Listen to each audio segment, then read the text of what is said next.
पंथाला कमी नाहीये मला. दगड उचलला की पंथ निघायला लागला, दगड उचलला की पंथ निघायला लागला. आणि हल्ली लोकांचं काय झालंय माहितीये का, कोणाच्या मागे गेलं म्हणजे मला प्राप्ती होईल शक्य नाहीये महाराज. लोकांना असं वाटतं एखाद्या देवाच्या मागे गेलं, एखाद्या साधूच्या मागे गेलं की मी डायरेक्ट ग्रामपंचायतच्या सदस्याचा डायरेक्ट मुख्यमंत्री झालो पाहिजे, असं नाही होऊ शकत बरं महाराज. घरी 2 एकर डायरेक्ट 500 एकरचा मालक कसा होईल, होणारच नाही महाराज. साधू फक्त तुम्हाला एक मार्ग दाखवू शकतात, तुमचा आरसा दाखवू शकतात, याच्या पलीकडे साधू काहीच करू शकत नाही. एखाद्या महाराजांना लगेच काही गाढवाचं घोडं थोडं करणार आहे कोणी, अजिबात नाही. गाढवच असतं, फक्त त्या गाढवात थोडं धुवून धावून स्वच्छ करतात एकदम गोड दिसा म्हणून. कोणताच महाराज गाढवाचं घोडं कधी करू शकत नाही. कावळ्याचा राजहंस होत नाही, पण राजहंसासारखे गुण चांगला ऐकल्यामुळे कावळ्याचे होऊ शकतात. एवढं मार्गदर्शन साधू संत करू शकतात. म्हणून काय झालंय माहितीये का, हल्ली लोकांची श्रद्धा वेगळी झाली. लोकांना असं वाटतं ज्याची दाढी मोठी तो सगळ्यात मोठा बाबा, ज्याची गाडी मोठी तो सगळ्यात मोठा बाबा, ज्याची डेअरी मोठी तो सगळ्यात मोठा बाबा. आणि डेअरीवर गाडीवर महाराज ठरवणार आहे तुम्ही, दाढीवर ठरवणार आहे. अरे आस्वाला सुद्धा हात केस असतात, मग तुम्ही त्याला साधू म्हणणार आहे का, अजिबात नाही. आणि थोडं युट्यूब जर चेक केलं तर प्रामुख्याने एक गोष्ट तुमच्या लक्षात येईल, जेवढे दाढीवाले हात गेले तेवढे बिना दाढीवाले अजिबात. म्हणजे दाढीचा आणि साधूचा फरकच नाहीये काही. मी तर या मताचा महाराज, माफी मागून बोलतो गड्यानो, कीर्तनकार म्हणून बोलतो आणि जागृतीत बोलतो. लाईव्ह सगळा कार्यक्रम चालू आहे, 2 तास कीर्तन करतो म्हणून त्याच्यावर तुम्ही विश्वास अजिबात ठेवू नका गड्यानो. 22 तास तो महाराज कसा वागतो त्याच्यावर तुम्ही त्याचे पाय धरा. आणि मी याच्याही पुढे जाऊन सांगतो गड्यानो तुम्हाला, आम्ही कीर्तन करतो म्हणून मला साधू म्हणू नका, महाराज नका म्हणू. अरे आम्ही एक प्रचारक आहोत महाराज. साधूचा महाराज लोकांचा काय संबंध आहे. या महाराष्ट्रात संत 2च, ज्ञानेश्वर महाराज आणि तुकाराम महाराज. तुम्ही त्यांच्यावर विश्वास ठेवा, जीवनभर तुमचा विश्वासघात होणार नाही. तुम्ही कोणत्याही बाबावर विश्वास ठेवता आणि त्याला लफडे गेली लोक म्हणतात अरे बाबा रे आता महाराज लोक बिघडले. महाराज लोक बिघडेलच नाही, तुम्ही बिघडलेल्या महाराज लोकांच्या नादी लागले त्यामुळे प्रॉब्लेम वाटतो. तुम्ही कोणाच्याही नादी लागता ना, तुम्हाला असं वाटतं हा बाबा काय चेक नंबर. अरे कशाचा कीर्तन करा, कशाचा कथा कीर्तन, पब्लिक स्टार सगळेच. जेवढं पुरुषोत्तम पाटलाच्या कीर्तनाला गर्दी तेवढीच गौतमीची आहे. प्रसिद्धीवर महाराज ठरवणार आहे महाराज, अजिबात नाही. प्रसिद्धीवर नका ठेवू, युट्यूबवर नका ठेवू. अरे आमच्यापेक्षा जास्त फॉलोअर्स आहे, मोकट पोराचे चेष्टा करतात इंस्टाग्रामवर पाहिजे 10 लाख सबस्क्रायबर आहे, असं काही नसतं महाराज. महाराज ठरवत असताना, कीर्तनकार ठरवत असताना, साधू ठरवत असताना, मी तरी या मताचा महाराज आहे. ज्ञानोबराय तुकोबराय सोडून महाराष्ट्रातल्या लोकांनी कोणावर श्रद्धाच ठेवली गेली, म्हणजे जीवनामध्ये फसगत होणार नाहीये. आपण ज्या पंथात वावरतोय हा पंथ वारकरी पंथ आहे, आणि या पंथाचं अनुकरण करा, जीवनामध्ये अडथळा निर्माण होणार नाही. अभंगाचं दुसरं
त्याची पण ते चालू जाता न पडे गुंठा कुठे काही. तिथं जेवढे काही मायबाप माझ्या कीर्तनासाठी उपस्थित आहे, मायबाप आपण भाग्यवान आहोत महाराज की आपण वारकरी पंथाचे पायीक आहोत. मी खरं सांगू, स्वाभिमानानं सांगितलं पाहिजे, छातीला हात लावून सांगितलं पाहिजे की आपण वारकरी संप्रदायाचे सेवक आहोत. या जगामध्ये, या विश्वामध्ये माझ्या वारकरी पंथासारखा दुसरा पंथच नाहीये महाराज. खरं सांगतो तुम्हाला. का? कारण की वारकरी पंथाचे काही तत्व आहे. वारकरी संप्रदायाची ड्रेस श्रेष्ठ आहे, गणवेश श्रेष्ठ आहे, वारकरी संप्रदायाचे संत श्रेष्ठ आहे, वारकरी संप्रदायाचे ग्रंथ श्रेष्ठ आहे, वारकरी संप्रदायाची विचार प्रणाली श्रेष्ठ आहे. पहिला जातीवाद जर या महाराष्ट्रामधला कोणी नष्ट केला असेल तो वारकरी संप्रदायाच्या लोकांनी केलाय. यारे यारे लहान थोर याती बनते नारी नर, करावा विचार न लगे चिंता कोणाची, न पाहे याती कुळाचा विचार भक्त करुणा करत नानाबाई. याता याती धर्म नाही विष्णुदासा, निर्णय ऐसा वेदशास्त्री. पहिला जातीवाद, पहिला समान नागरिक कायदा जर या महाराष्ट्रामध्ये कोणी आणला असेल तर तो माझ्या ज्ञानोबराय तुकोबराने आणलेला आहे. खटनट यावे शुद्ध होणी जावे, दौंडी पिटी भावे चोखावे. पांडुरंगाला जर गेलं तर पहिलं दर्शन चोख उभरायचं घ्यावं लागतं. चोख उभरायचं दर्शन घेतल्यानंतर घेतल्याशिवाय पांडुरंगाचं दर्शन पावत नाही. म्हणून वारकरी संप्रदायाच्या सगळ्या गोष्टी विचार प्रणाली श्रेष्ठ आहे. एका जाणकार माणसाने मला प्रश्न केला होता, दादा एवढा जर तुमचा वारकरी संप्रदाय श्रेष्ठ आहे तर वारकरी संप्रदाय महाराष्ट्राच्या का बाहेर गेला नाही? एक सांगू का? पहिला तर प्रॉब्लेम आपला लँग्वेजचा आहे महाराज. आपल्याला मराठी सोडून दुसरी लँग्वेज येत नाही. जर महाराष्ट्रातले सगळे कीर्तनकार जर चांगल्या प्रकारची हिंदी बोलले असते ना महाराज, तर आस्ताच्या चॅनलवर दुसरे कोणाच्याच कथा नसत्या चालल्या, फक्त ह्याच महाराज लोकांच्या कथा चालल्या पाहिजे असते. एवढे दिग्गज लोक. अरे एक वेळेस इंद्रायणीच्या घाटावर विश्वशांती केंद्रावर सुरेश वाडकरांजीचं भजन होतं. त्यावेळेस मला काही कळत नव्हतं, पण त्यांचं एक मला वाक्य आठवतं. त्यांनी सांगितलं, आम्हाला थोडा जर माईक खराब लागला तरी आमचा सूर लागत नाही, थोडं जरी वातावरण विक्षेप झालं तरी आमचं भजन रंगत नाहीये. या महाराष्ट्रातले वारकरी एवढे सुंदर आहे. गाडीचा हॉर्न चालतोय पंढरपूरच्या वारीनं, धूळ तोंडात जातीये, आजूबाजू सगळे चाव चाव म्याव म्याव म्याव म्याव चाव चाव म्याव म्याव असतात. सगळीकडे विक्षेप वातावरण, वरून पाऊस पडतोय आणि अशा खराब वातावरणामध्ये पखवाज लागलेली नसतो, शाई उडलेली असती. अशा विक्षिप्त वातावरणामध्ये सुद्धा वारकऱ्याचा सूर इतका सुद्धा कमी होत नाही. म्हणून आमच्यापेक्षा 1000 पट वारकऱ्यांचं गाणं सुंदर आहे. फक्त आपल्याला कळत नाही, हा भाग वेगळा, त्याला आपण काय करावं महाराज. म्हणून आता इथून पुढे येणारे जेवढे काही कीर्तनकार असतील त्यांनी इंग्लिश आणि हिंदीवर थोडं काय दिलं पाहिजे, लक्ष दिलं पाहिजे. वारकरी संप्रदायाची धुरा नुसती महाराष्ट्रापुरती मर्यादित नका ठेवू. ज्ञानोबरायचे तुकोबरायचे विचार घेऊन तुम्ही देशादेशामध्ये जा. कारण या विश्वाला शांतीचा संदेश देणारा महात्मा दुसऱ्या संप्रदायाचा नाही, तो वारकरी संप्रदायाचा. ते माझे ज्ञानोबराय. अवघाची संसार किंबहुना सर्व सुखी पूर्ण होणी तिन्ही लोकी, भजीचो आदी पुरकी अखंडित. म्हणून मी खरं सांगू, वारकरी संप्रदायाचे संत श्रेष्ठ आहे. मग त्यांनी मला सांगितलं, म्हणजे महाराज वारकरी संप्रदाय महाराष्ट्राच्या बाहेर का गेला नाही याचं कारण तुम्हाला सांगतो. वारकरी संप्रदायाच्या बऱ्याचशा गोष्टी काही इथं सांगणारे हजारे, मंत्र हजारे, देव हजारे, ग्रंथ हजारे. बाकीच्या ठिकाणी सांगणारा एकच असते, बाकीच्या ठिकाणचे मंत्र एक आहे, बाकीच्या ठिकाणी देव एक आहे. आपला असं आहे, वार बदलला की देव बदलतो आपण. सोमवार आला की शिव भोळा चक्रवर्ती, त्याची बाय माझी जिती कैलास राणा शिवचंद्र मोळी. आता सध्या तर महाराष्ट्रामध्ये महादेवावर जेवढे चांगले दिवस आहे तेवढे कोणावरच नाही. मिश्राजीमुळे अख्ख्या महादेवाचे मंदिर सुधारले महाराष्ट्रातले. बिचारा महादेव पाणी पिऊ पिऊ मरायच्या मागे. त्यात माझ्या मायमावल्या उठल्या की महादेवाला सकाळी 4 वाजता थंड गार पाणी राहू सर्दी झाली होती महादेवाला. यांचं पाणी अवघड झालं. मायानो चांगली गोष्ट आहे, महादेवाची सेवा करता धर्मासाठी चांगली गोष्ट आहे. थडग्याच्या दर्शनाला जाण्यापेक्षा महादेवाचं दर्शन घेता खूप चांगलं आहे. पण माया हो, घरच्या महादेवाला कमी तुम्ही चहा पाजाचा. 11 वाजेला बिना गोळीची नाही महादेवाला पाणी चोळत बसते. काही पाहिलं नाही, गाड वर्षात खाल्लं पाप ना पुण्य. स्वामी काज गुरु भक्ती पितृवचन हीच विष्णूची महापूजा, अनुभव नाही तुझा. वार बदलला की देव, सोमवार आला की शिव भोळा चक्रवर्ती, मंगळवार आला की आलीच परत, बुधवार आला की गवा विठोबाचे नाम, बोलावा विठ्ठल पहावा विठ्ठल. गुरुवार दत्ता दिगंबराया हो सावळ्या मला. कोणी स्वामी समर्थाकडे जातं, कोणी शिर्डीकडे जातं, कोणी लगेच शुक्रवार संतोषी माता की जय, काय फुटाने पड आडवा. लगेच शनिवारी जय हनुमान ज्ञान गुण सागर जय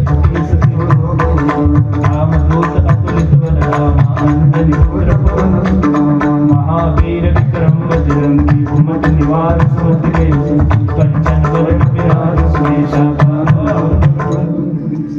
शनिवारचे रात्रीचे 11:15 वाजत चालत नाही तर आलं त्याच्या अंगात अहवा घ्या. कालच चंपाषष्ठी झाली ना. स्वहवा घ्या प्रेम नगरा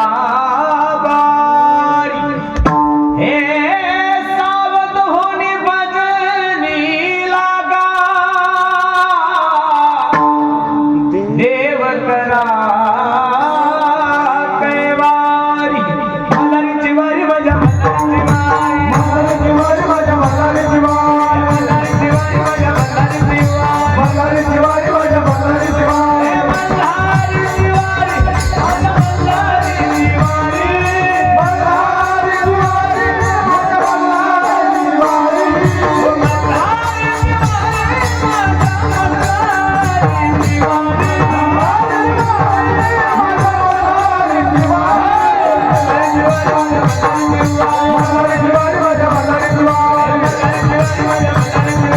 मल्हारीची वारी माझ्या मल्हारीची वारी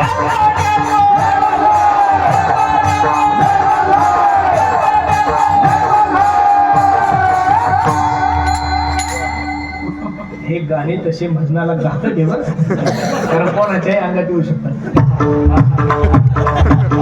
कीर्तन करावं का त्यांना धरावं हा मोठा प्रश्न. मला एक कळत नाही अंगात देव येतोच कसा कठीण काळ आहे महाराज. मी 20 वर्ष झाले कीर्तन करतो. दररोजचे 2-2 आहे, 1-1 कधी कधी 3-3 असते, कधी कधी 4-4 करतो महाराज. एवढं कीर्तन करून पारमार्थात एवढ्या दिवसात बसून आहे पण अजून माझ्या स्वप्नात कधीच देव आला नाही. भूतोच येतात महाराज. तुम्ही एवढे चांगले माझा देव तुमच्या अंगात यायला. अरे 8 दिवस आंघोळी करत नाही हलकटा वापर देव अंगात येत असं काही ब्रँड तर लागत कोणाच्या अंगात कसं जाईल माझा देव. तो देव आहे ना बरं. हा पीड जगातील सर्वात सुंदर व्यक्ती कोणाच्या अंगात कशी जाईल. लोक म्हणतात माझ्या देवाच्या माझ्या अंगात देव येतो असं वड्याच्या लागे नेलं पाहिजे त्याला. असं वाढ बदलल्यावर देव बदलल्यानंतर कसं होईल. मी नेहमी सांगतो मारवाडी लोकांचा सल्ला जीवनात मोठं व्हायचं असेल तर मारवाडी लोकांचा सल्ला घ्यायचा. मारवाडी लोकांचा सल्ला मुस्लिम लोकांचा अल्ला ना आपला हल्ला बोलला आपला काळात करत. वार बदलल्यावर देव बदलल्यानंतर कसं होईल म्हणून सर्वांना माझी विनंती. मी त्यांना सांगितलं म्हटलं महाराष्ट्राच्या बाहेर वारकरी संप्रदाय गेला नाही म्हणजे वारकरी संप्रदायाची किंमत कमी असं नाहीये. तुम्ही जळगावला जर बाजाराला गेले जळगावचा बाजार कधी असतो शनिवारी. शनिवारच्या दिवशी जर जळगावला बाजाराला गेले तर खरं सांगा फक्त खोटं नका बोलू. सोनाराच्या दुकानावर जास्त गर्दी असती का पाणीपुरीच्या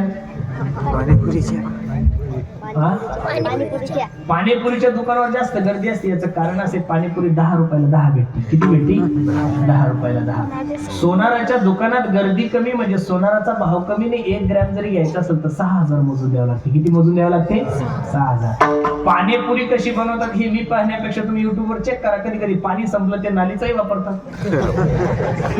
ते किती शुद्ध असतात बाबा बाबा काय ते पाणीपुरी बनवतात. अरे बायकोन कितीही चांगले भजे करू द्या महाराज एकदम स्वच्छ आंघोळ करून लगे एकदम हात स्वच्छ करून एकदम निर्मळ भजे करा कधीच माणूस तिला शाबासकी देत नाही. आणि जळगाव हॉटेलवर भजे खाताना असं होतो आहा त्याला चव काय येते. ते 8-8 दिवस आंघोळ करत नाही. त्याचं ते घामाचे हात त्याला कधी नॅपकिन आहे का काय. मग आता एवढं मटेरियल त्या भज्यात गेल्यानंतर भजे चांगले लागणारच आहे ना.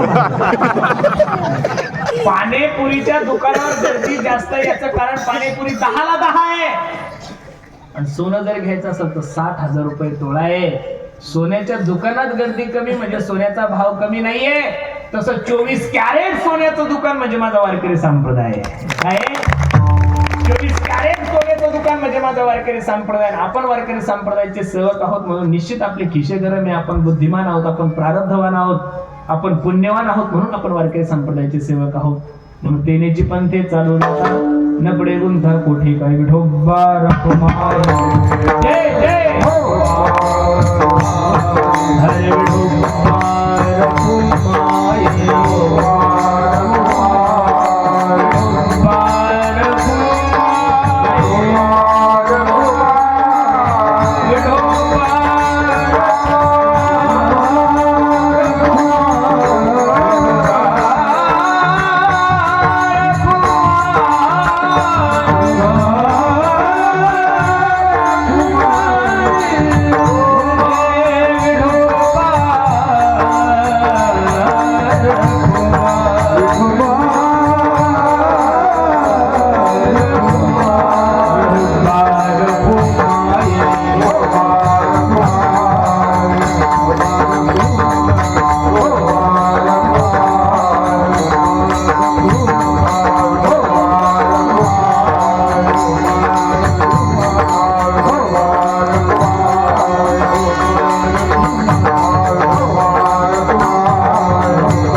देते सिद्धांत सोरसु निळामणे सिद्धांत कृपावंत सुखसिंधू. काय केले त्या साधू संतांनी?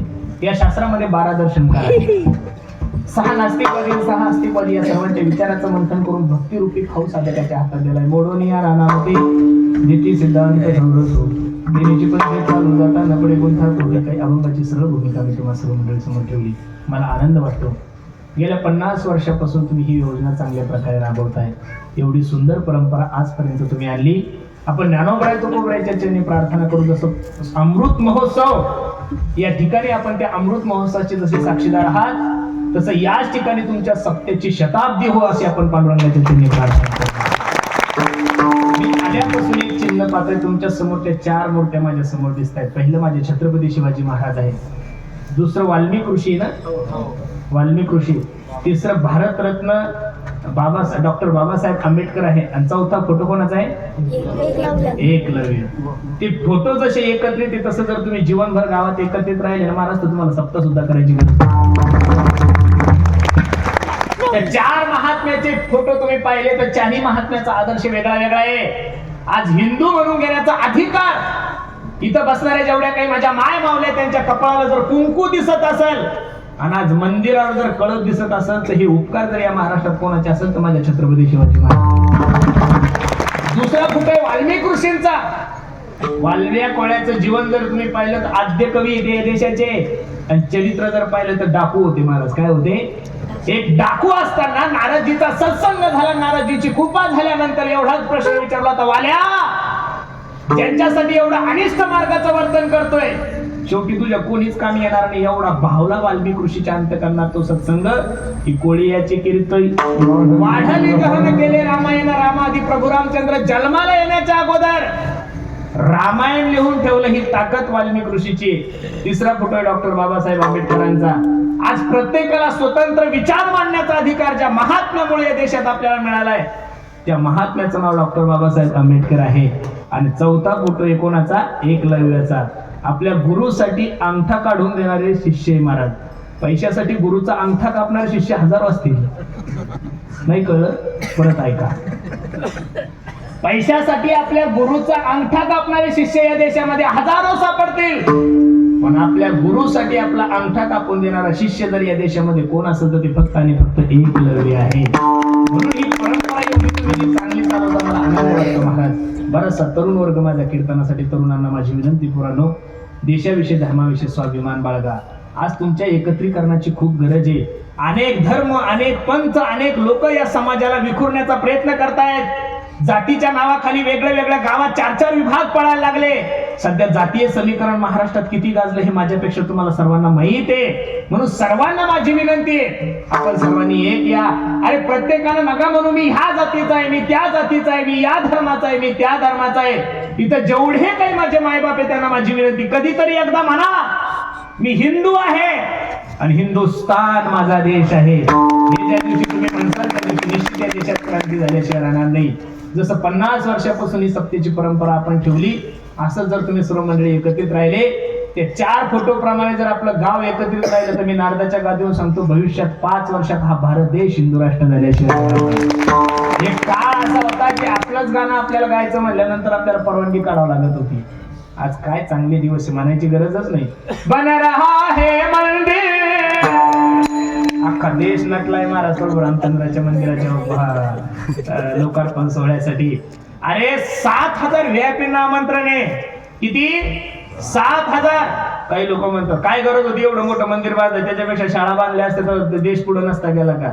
अरे वेड्यानो, शाळेत बिघडलेले बावळे, कॉलेजमध्ये बिघडलेले बावळट, युनिव्हर्सिटीमध्ये बिघडलेले, IT पार्क मध्ये बिघडलेले लोक हे फक्त आणि फक्त मंदिरातच नीट होऊ शकतात म्हणून पहिलं मंदिर बांधलं. 50 घरं जर एखाद्या गावामध्ये मुस्लिम धर्माचे असले तर तिथं 25-25, 30-30 लाखाची मस्जिद असते. ज्या देशामध्ये 75% हिंदू त्या देशाचं मंदिर जगातलं सगळ्यात मोठं मंदिर असलं पाहिजे.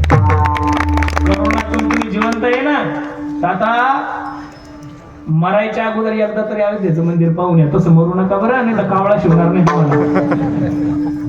मरायच्या अगोदर गर्दीत नका जाऊ. आता 22 जानेवारीला ओपनिंग आहे त्यावेळेस नका, वर्षभरात कधीही जा, पण एकदा मरायच्या अगोदर म्हाताऱ्याला सुद्धा विनंती तुमच्या लेकायला सांगा बाबा मला काही नको, फक्त एकदा अयोध्येला घेऊन जाय. बायकांना सुद्धा विनंती, तुमच्या नवऱ्याला सांगा मला कानातलं नको करू, नाकातलं नको करू, माझ्या कानातलं मोड, पण मरायच्या अगोदर मला एकदा प्रभू रामचंद्राचं दर्शन घेऊ दे.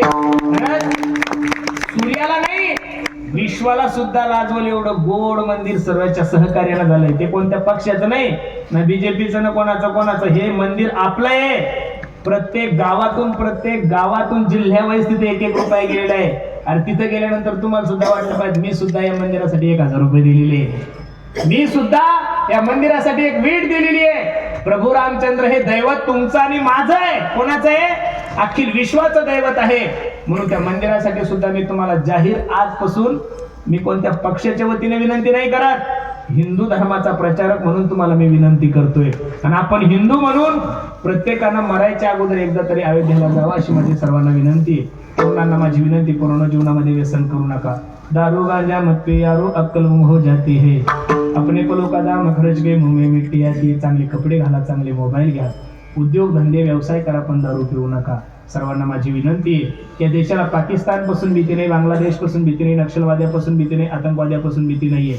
या देशाला सर्वात मोठी भीती जर कशापासून असेल तर व्यसनापासून. म्हणून तरुणांना माझी विनंती, जीवनामध्ये व्यसन करू नका. सर्वात महत्वाची गोष्ट, प्रत्येकानं आपल्या आई वडिलांची सेवा करा. मी नेहमी सांगतोय, स्वामी तिन्ही जगाचा आई विना भिकारी,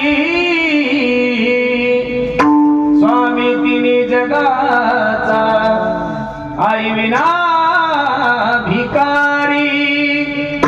आई माझी मायेचा सागर, दिला तिने जीवनाला आकार.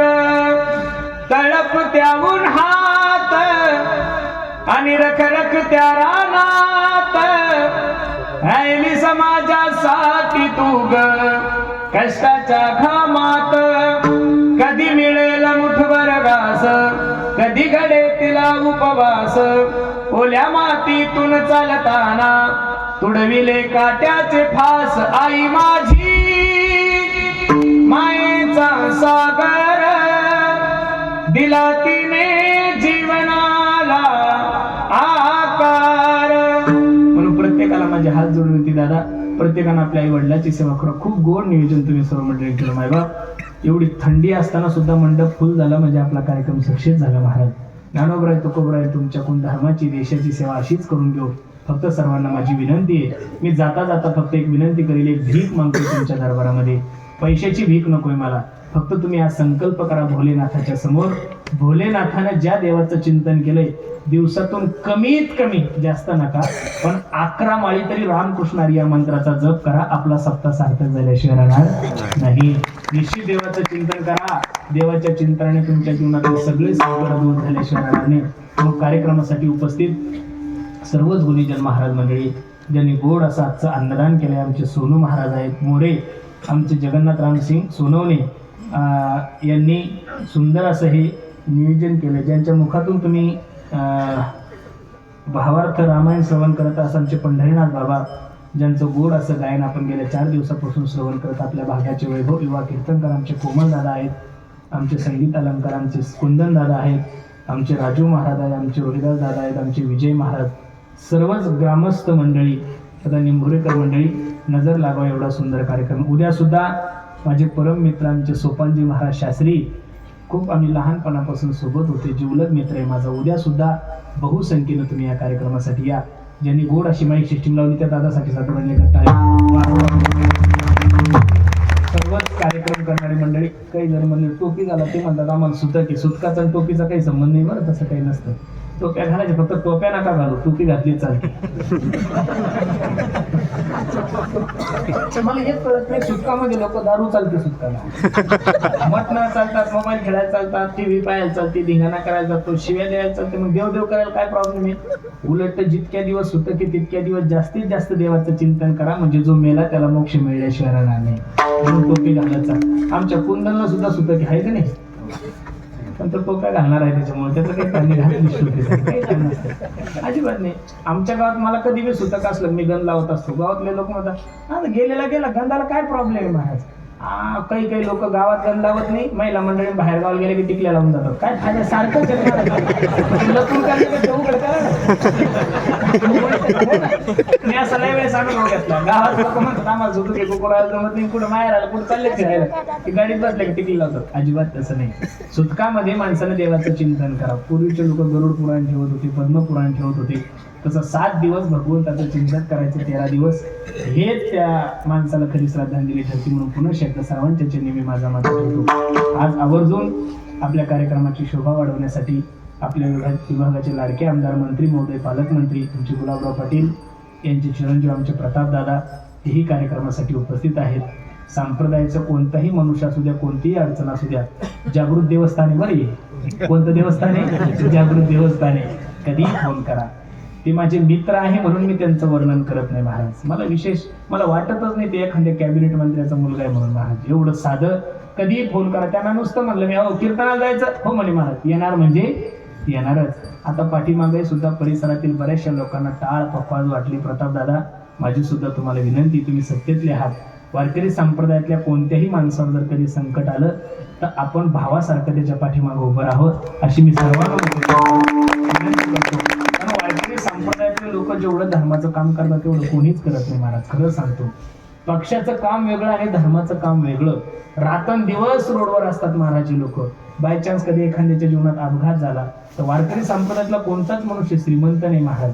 एखादा मनुष्य जर त्याचे आई वडील कोणी जरी जळगावला हॉस्पिटलमध्ये असले तर आपल्या एका फोननं जिथं 50,000 लागायचं तिथं 10,000 काम होतं.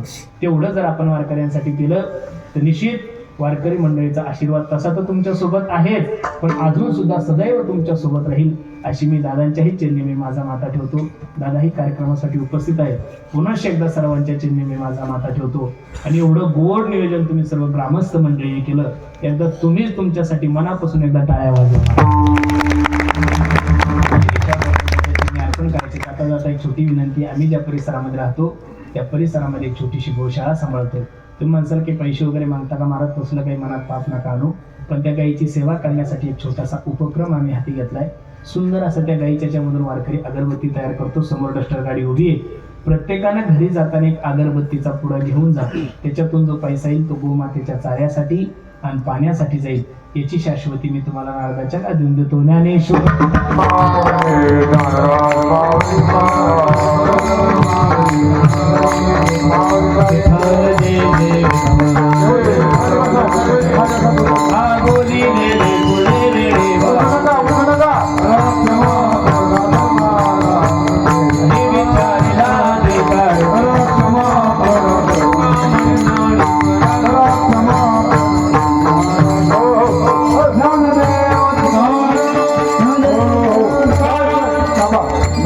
खाली बसा. पोलीस मंडळी खाली बसा.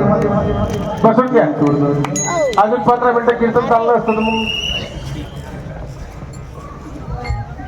आजच्या 3ऱ्या दिवसात